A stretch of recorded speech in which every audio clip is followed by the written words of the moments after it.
क्षमा कीजिए पांचाल नरेश, मैं अभी भी यह देखने के लिए असमर्थ हूं कि पांचालों का यादवों से संबंध बनाकर क्या लाभ होगा, जो स्वयं जरासंध के भय से भागे भागे फिर रहे। मुझे केवल तुम्हारा सहयोग चाहिए वासुदेव। यदि तुम मेरे साथ होगे तो अधर्म से लड़ने की शक्ति होगी मेरे साथ। हस्तिनापुर में दुर्योधन और उसके भाइयों का समर्थन करने वाला द्रोण धर्म के लिए संकट है। यदि तुम मेरा प्रस्ताव स्वीकार करते हो तो पांचाल शक्तिशाली हो जाएगा। तब भीष्म को भी स्पष्ट दिखाई दे जाएगा कि द्रोण से छुटकारा पाने में ही बुद्धिमानी है। तो क्या द्रोण के हृदय परिवर्तन का कोई मार्ग नहीं है? द्रोण और परिवर्तन? वासुदेव, मैं द्रोण को तब से जानता हूं जब से हम दोनों बच्चे थे। वो घमंडी है, कठोर है, क्षमा करने में कृपण है। यदि उसके लिए संभव होता तो वो सारे संसार को आग लगा देता। जिस परशुराम ने 21 बार इस पृथ्वी को क्षत्रिय विहीन किया है, उसका शिष्य है वो। क्षत्रियों को क्षत्रियों से लड़ाकर वो इस पृथ्वी को क्षत्रिय विहीन करना चाहता है। संभवतः यह आपका अपमानित क्षत्रिय वर्ण बोल रहा है पांचाल नरेश।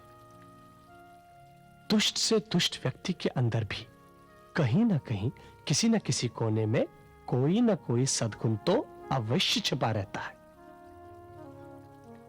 संसार परिवर्तनशील है। हर व्यक्ति, हर वस्तु परिवर्तनशील है। जब मित्र शत्रु हो सकते हैं तो शत्रु भी तो मित्र हो सकते हैं। तुम्हारे 8 दुशासन। 8 नहीं भांजे, पाव 12 कहो, पाव 12। हम कुछ समझे नहीं मामाश्री। पांचाल नरेश याज्ञसेन द्रुपद और वासुदेव कृष्ण के मधुर मिलन के प्रयोजन का पता चल गया। क्या मामाश्री? हाँ भांजे, वासुकी की गुप्त सूचना के अनुसार पांचाल नरेश अपनी पुत्री द्रौपदी का विवाह वासुदेव कृष्ण से करना चाहते हैं। तो क्या वासुदेव ने उनका प्रस्ताव स्वीकार कर लिया?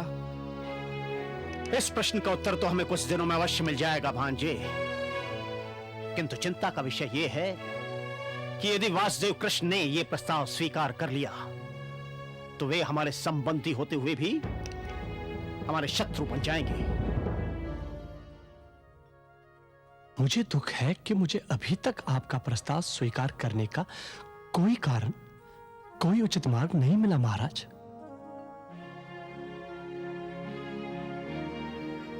तब तो मेरे लिए जरासंध का प्रस्ताव स्वीकार करना ही उचित होगा। जरासंध का प्रस्ताव? हां, उसने अपने पोते मेद संधि के लिए द्रौपदी का हाथ मांगा है। यदि जरासंध मेरे पक्ष में होगा तो मैं कौरवों को धूल चटा सकता हूं। द्रौपद ने वसुदेव को बुलाया है, हमारे परम शत्रु को। वो उसे जरासंध के क्रोध का पता नहीं है। वो नहीं जानता है कि हमारी कारा में 98 आर्य राजा बंदी है। वो नहीं जानता है क्या मैंने 100 आर्य राजाओं के सरों के बलि देने का संकल्प किया है। क्या द्रौपद चाहता है कि 99वां सर उसका हो? पिताश्री, ये भेंट औपचारिक भी तो हो सकती है, और जब तक हमें विश्वस्त सूत्रों से यह पता न चल जाए कि महाराज द्रुपद और वासुदेव श्री कृष्ण की भेंट का वास्तविक कारण क्या है, उसके पीछे किसी दुर्लभ संधि की आशंका करना अनुचित होगा।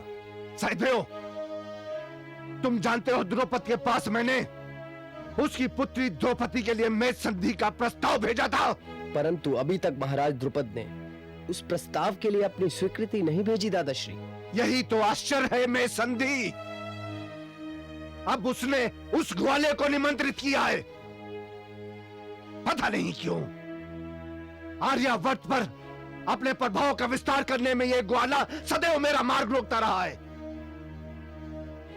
उसने मेरे जमाता कंस की हत्या की मैंने उसे मथुरा से भगाया तो उसने मुझे गोमंतक में अपमानित किया। यहां तक कि मेरी आंखों के सामने विदर्भ नरेश की कन्या रुक्मणी का हरण करके ले गया। मैंने मथुरा को जलाकर राख कर दिया तो उसने यादवों को लेकर द्वारका में मथुरा से भी समृद्ध नगरी बसा ली।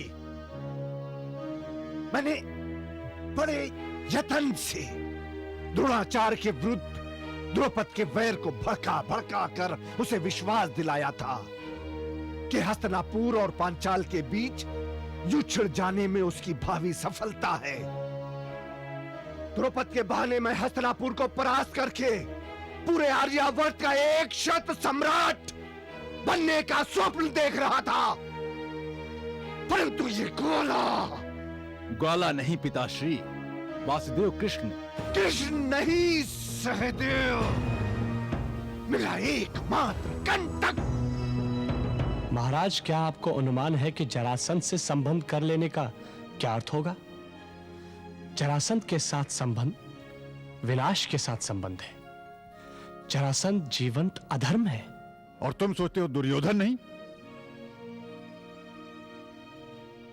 इस दिन भीष्म यमलोक से धारेंगे, दुर्योधन पर से रहा सा अंकुश भी समाप्त हो जाएगा। और उसके पश्चात क्या होगा तुम कल्पना कर सकते हो। रहा मैं, तुम्हें अपनी पुत्री का हाथ किसी न किसी के हाथ में देने के लिए वचनबद्ध हूं। मैं तो ये कल्पना करके भी कांप उठता हूं महाराज कि कृष्णा मेघसंधि के साथ पूरा जीवन कैसे बिताएगी। मैं अपनी पुत्री को तुमसे अधिक जानता हूं। वो मेरे प्रतिशोध की ज्वाला है, जो एक दिन द्रोण की चिता की अग्नि सिद्ध होगी। वो अपने पिता के उद्देश्यों की प्राप्ति के लिए अपने आप को होम कर सकती है। और कौन जानता है,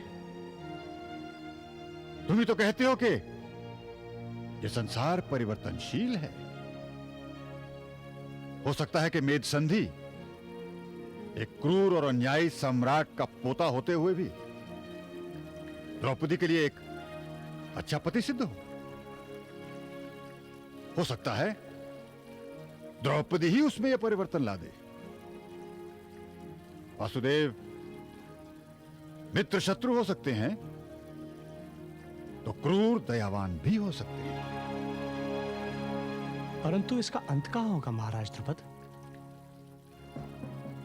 इसका अंत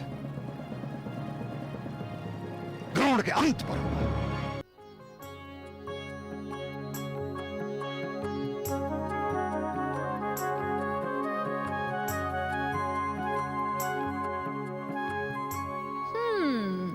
तो पूर्ण पुरुष कैसे लगे राजकुमारी को? तुझे प्रयोजन न सही, चिंता तो है।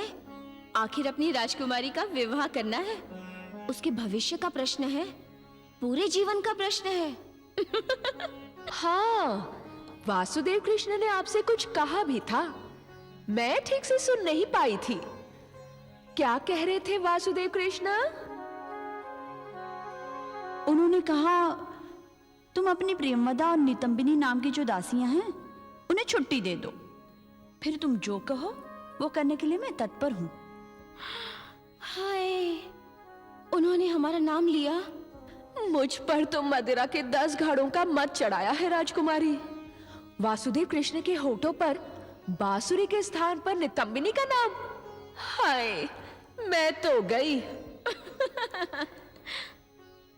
अगर मेरी साज सज्जा हो गई है तो आप दोनों कृपा करके जा सकती हैं। देखा प्रियमवदा, वासुदेव कृष्ण ने हमारा नाम लिया तो राजकुमारी भी हमें आप कहकर बुलाने लगी। सच बताइए राजकुमारी, आपका हृदय अपने स्थान पर है या पांचाल नरेश के राजमहल के उस कक्ष में जहां वासुदेव कृष्ण विश्राम कर रहे हैं? पता नहीं। चलिए, इतना तो निश्चित हो गया कि आपको पता ही नहीं कि आपका हृदय आपके पास है या वासुदेव कृष्ण के कक्ष में। आज्ञा हो तो देखा कि वहां है भी या नहीं। और आपका हृदय वासुदेव कृष्ण के कक्ष में क्या कर रहा है? ऐसे हृदय को अपनी सेवा में रखना तो हानिकारक है ना राजकुमारी?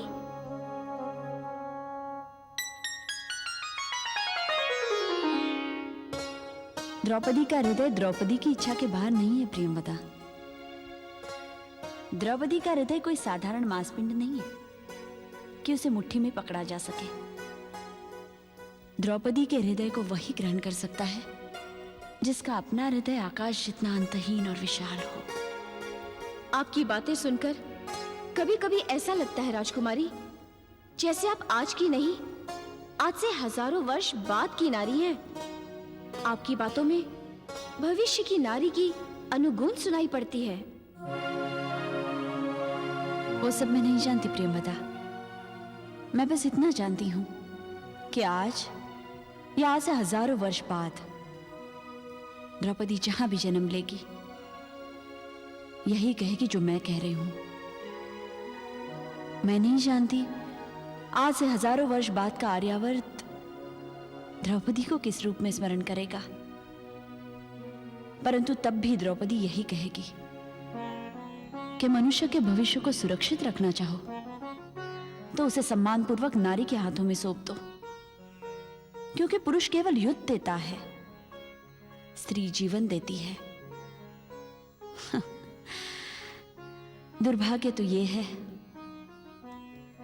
कि पूरे आर्यावर्त में केवल एक पुरुष है जो मुझसे सहमत हो सकता है, परंतु होगा या नहीं ये नहीं कह सकती, क्योंकि अंततः वो भी है तो पुरुष ही। सत्यदेव, हम अधर्म के चक्रवात में फंसने जा रहे हैं। अधर्म का चक्रवात? मात्र एक व्यक्ति की घृणा सबको कितना प्रभावित करती है सत्यदेव। द्रुपद और द्रोण, एक युवा नासमझ राजकुमार एक युवा अभिमानी ब्राह्मण का अपमान कर देता है। ब्राह्मण अपनी घृणा का विष अपने शिष्यों में भरकर उन्हें अपने प्रतिशोध का हथियार बना देता है। प्रतिशोध में अंधा होकर वर्षों बाद वो एक योग्य और अच्छे राज्य का अपमान कर देता है। अपमानित राजा ब्राह्मण का अंत करने के लिए अपनी प्रतिहिंसा का बीज अपने संतानों में बो देता है। ब्राह्मण जो अब एक महान योद्धा है, हस्तिनापुर के सिंहासन को अपनी घृणा का राजमुकुट पहना देता है और राजा उसका सर्वनाश करने के लिए अपनी शक्ति बढ़ा लेना चाहता है। इसके लिए वो अपनी पुत्री का भविष्य तक बलिदान करने को तैयार हो जाता है। घृणा के एक नन्हे से बीज से कितना बड़ा विश्व वृक्ष खड़ा हो गया, देखते हो सत्यदेव। पांचालों और कौरवों की शत्रुता की परिणति एक महायुद्ध में ही होगी और यादव भी इस युद्ध से वंचित नहीं रह पाएंगे। वासुदेव, आपके निष्कर्ष किंचित शीघ्रता में निकाले गए प्रतीत होते हैं। हम यादव जब तक स्वयं न चाहें इसमें सम्मिलित नहीं होंगे। नहीं आर्यव्योम, यदि मैं द्रुपद का प्रस्ताव स्वीकार कर लेता हूं तो यादव भी इस चक्रवात की लपेट में आ ही जाएंगे, और यदि स्वीकार नहीं करता तो महाराज द्रुपद अपनी स्वतंत्रता जरासंध के यहां गिरवी रख देंगे। तब यह चक्रवात बड़ा और विध्वंसकारी हो जाएगा और हम सब चाहे या ना चाहे उसकी लपेट में तो आ ही जाएंगे। फिर तो अच्छा यही होगा वासुदेव कि चक्रवात को उसके भाग्य पर छोड़कर हम यहां से निकल चले, क्योंकि द्वारका में हम जैसे भी हैं शांति से तो हैं। यह सब इतना सरल नहीं है सत्यदेव। यदि हम द्वारका वापस चले जाते हैं और घृणा के इस विषवृक्ष की छाया से अपने को बचाकर निकल जाते हैं तो हो सकता है कि थोड़े समय के लिए हम बचे रहे, परंतु विनाश का यह चक्रवात सारे आर्यवर्त में घूमेगा, हर द्वार पर चोट करेगा, और जब यह द्वारका आएगा तो हमें भी अपने किवाड़ खोलने ही पड़ेंगे, हमें भी उसका सामना करना ही पड़ेगा।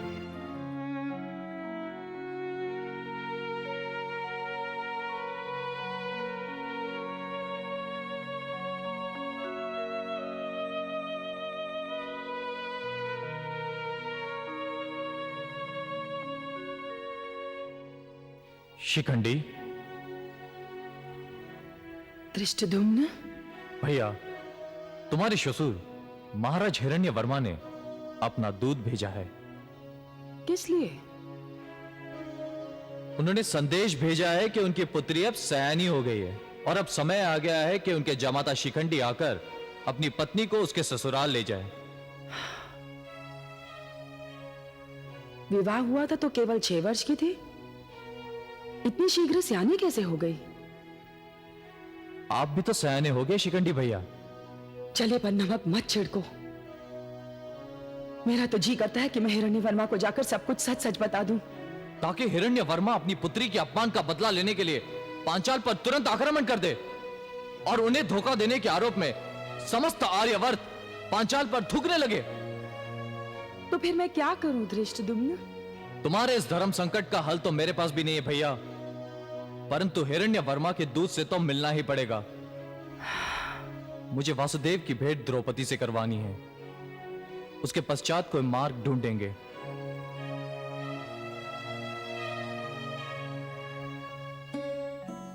मार्ग? कोई तो मार्ग होगा।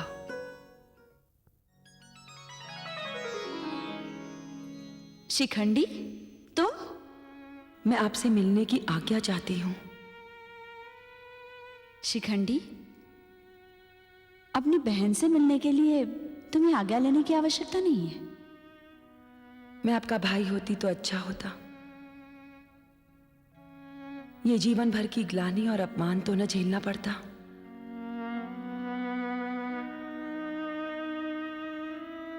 तुम्हें अपने स्त्री होने पर इतनी ग्लानि क्यों है शिखंडी? क्या स्त्री होना पुरुष होने से कुछ कम है? मुझे बचपन से ही सिखाया गया है कि पुरुष श्रेष्ठ है, अधिक शक्तिशाली है, पुरुष स्वामी है, और मेरे अंदर भी पुरुषों के संस्कार इस तरह भर दिए गए हैं कि मैं अपना स्त्री होना भूल चुकी हूं।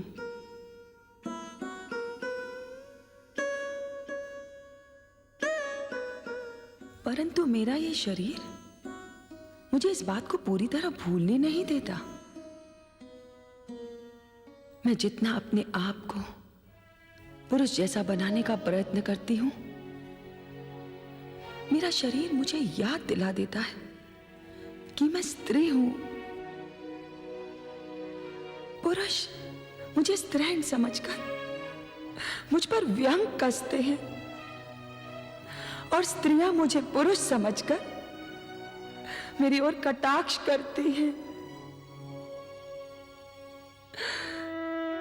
स्त्री की तरह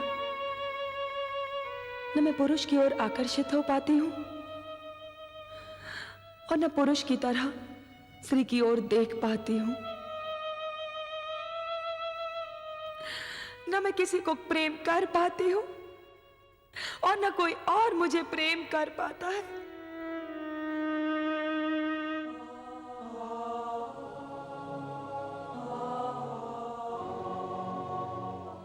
शिखंडी, मैं तुम्हारी पीड़ा समझती हूं। तुम्हारे साथ बहुत बड़ा अन्याय हुआ है। मैं अपने जीवन का अंत कर दूंगी कृष्णा।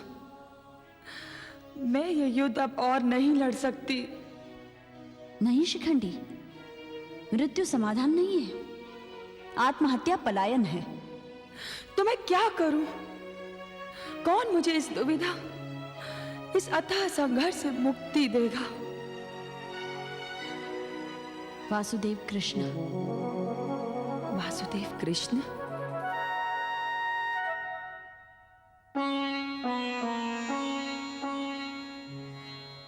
मैं अंदर आ सकती हूँ वासुदेव? आओ शिखंडी।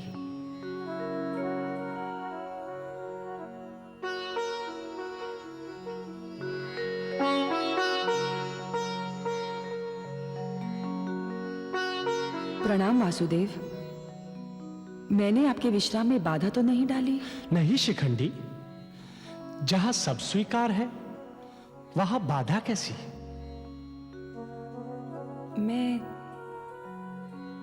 मैं आपका धन्यवाद करने आई थी वासुदेव।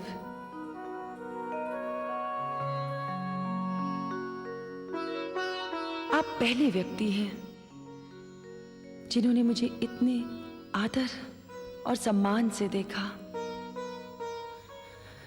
मेरा हाथ अपने हाथ में लेकर कितने प्रेम से कहा, शिखंडी, कितना सुंदर नाम है। मैं तो आज तक अपने नाम से घृणा करती आई थी। परंतु क्यों शिखंडी? पिताश्री मुझसे घृणा करते हैं। मैं स्वयं अपने आप से घृणा करती हूं। कई बार सोचा इस महल और शरीर को छोड़कर कहीं भाग जाऊं, परंतु वो भी नहीं कर पाई। मेरे दुर्भाग्य की कथा अत्यंत घिनौनी है वासुदेव।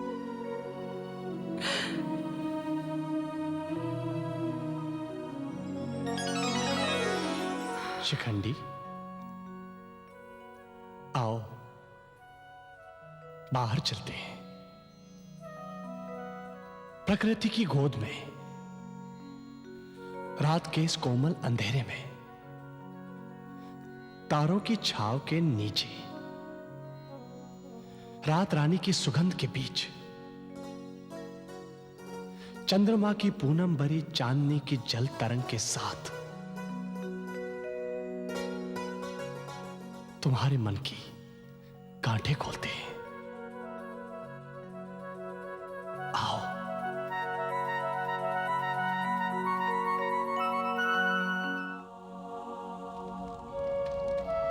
तुम्हारी इस दुविधा का कारण तुम्हारे पिछले जन्म में है शिखंडी। पिछले जन्म में तुम काशी नरेश की पुत्री अंबा थी। भीष्म ने अपने सौतेले भाई विचित्रवीर के लिए तुम्हारा और तुम्हारी दोनों छोटी बहनों अंबिका और अंबालिका का अपहरण किया था, परंतु तुम मन ही मन शाल को अपना पति मान चुकी थी और इसीलिए भीष्म ने पूरे दहेज के साथ तुम्हें कुरुवंश की पुत्री के रूप में शाल्व के पास भेज दिया।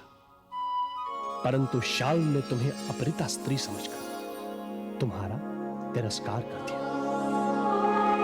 तुमने अग्नि में कूदकर अपने प्राण त्याग दिए। दुर्भाग्य से इस जन्म में भी तुम्हें स्त्री का ही शरीर मिला है, परंतु तुम्हारा मनोबल पुरुष की तरह प्रबल है और इसीलिए शिखंडी, इसीलिए तुम अपने आप को न पूरी तरह स्त्री स्वीकार कर पाती हो और न पुरुष।